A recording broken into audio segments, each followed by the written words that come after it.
toții o reacție din partea mea și îmi pare rău că nu am putut să o fac mai devreme. Sunt nevinovată.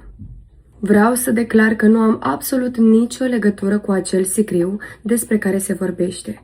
Eu personal nu am nicio implicare în această poveste. Este inuman și îngrozitor ceea ce s-a întâmplat și țin să menționez că și eu condamn astfel de practici. Nimeni nu ar trebui să treacă prin așa ceva. S-au întâmplat lucruri foarte grave și aștept și eu, cu foarte mare interes, ca autoritățile să-și facă datoria și să aducă lumină în acest caz. Aș vrea să vă pot oferi mai multe detalii, însă din păcate nu pot.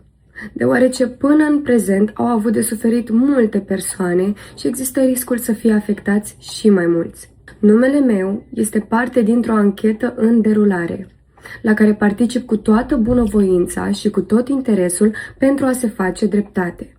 Îmi pare foarte rău că fanii mei și audiența mea au fost nevoiți să asiste la tot acest bullying extrem de agresiv îndreptat împotriva mea în aceste zile, la limbaj vulgar și la tot ce s-a întâmplat pe TikTok. Port povara exemplului, o responsabilitate față de fani, față de audiența mea, prin tot ceea ce am făcut de-a lungul anilor, prin faptul că am motivat și am inspirat generații întregi, prin mesajele mele, prin melodii, seriale, filme, vloguri și tot ce am realizat.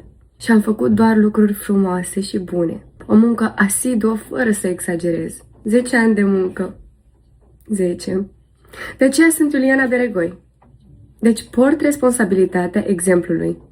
După fiecare concert, vin părinții la mine și îmi mulțumesc pentru ceea ce fac, pentru că înclin balanța spre bine.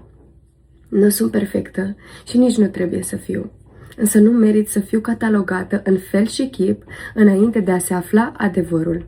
Vă rog să nu credeți toate minciunile pe care le auziți pe TikTok și să nu vă lăsați manipulați. Vă mulțumesc!